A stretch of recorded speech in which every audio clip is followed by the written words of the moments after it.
दोस्तों, आज हम बात करने वाले हैं भारत के सबसे बड़े दानवीर रतन टाटा की, जिनको भारत ही नहीं बल्कि दुनिया में भी अपने दानवीर होने के कारण जाना जाता है। दोस्तों, अभी हाल ही में आई कोरोना बीमारी में उन्होंने अरबों रुपए का दान दिया, साथ ही साथ लाखों लोगों की मदद की है।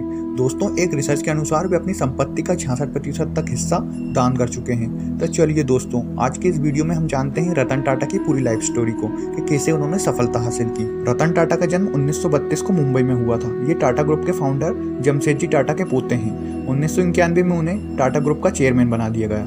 इसके बाद रतन टाटा के देखरेख में ही टाटा कम्युनिकेशन सर्विस की शुरुआत हुई। इसके बाद उन्होंने टाटा चाय, टाटा मोटर्स व टाटा स्टील जैसी कंपनियों को शिखर पर पहुंचा दिया है।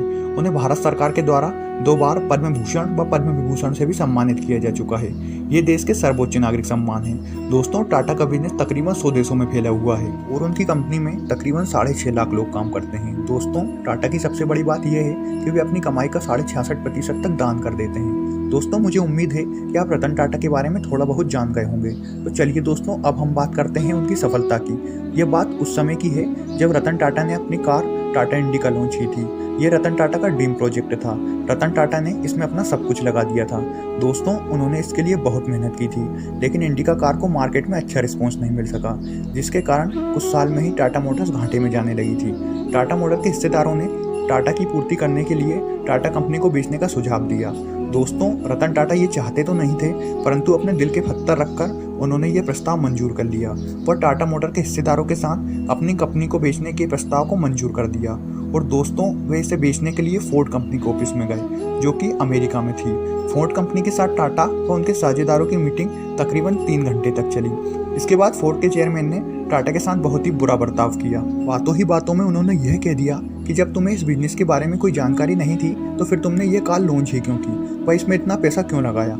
हम तुम्हारी कंपनी को खरीद कर तुम पर एक एहसान कर रहे हैं। ये बात रतन टाटा को दिल पर लग गई थी। वे रातों रात अपने पार्टनर के साथ वह डील छोड़कर वापस आ गए और वे फोर्ड की बात को भुला नहीं पा रहे थे। वे बात उनके दिमाग में बार बार घूम रही थी। उसके बाद रतन टाटा ने अपनी कंपनी किसी को भी न बेचने का निर्णय लिया। उन्होंने अपनी पूरी जी जान लगाकर उस कंपनी को वापस खड़ा किया। देखते ही देखते टाटा कार का बिजनेस ले में आने लगा था और उन्हें बहुत सारा फायदा हो रहा था। वहीं दूसरी तरफ फोर्ड कंपनी घाटे में जा रही थी और सन 2008 के अंत तक वे दिवालिया होने की कगार पर पहुंच गई थी। उस समय रतन टाटा ने फोर्ड कंपनी की लग्जरी कार जैगवार व लैंड रोवर को खरीदने का निर्णय लिया और बदले में फोर्ड को अच्छा खासा पैसा देने की मांग की। फोर्ड कंपनी ने यह प्रस्ताव खुशी खुशी स्वीकार कर लिया और फोर्ड कंपनी के मालिक अपने साझेदारों के साथ टाटा के मुख्यालय पर पहुंचे, जिस तरह का भी रतन टाटा उनके मुख्यालय पर गए थे। मीटिंग में ये निश्चय हुआ कि ये दोनों कारें 9300 करोड़ में टाटा कंपनी खरीद लेगा। दोस्तों, विलफोर्ड ने एक बात वही बात दोहराई जो उन्होंने पहले दोहराई थी, परंतु इस बार बात थोड़ी पॉजिटिव थी।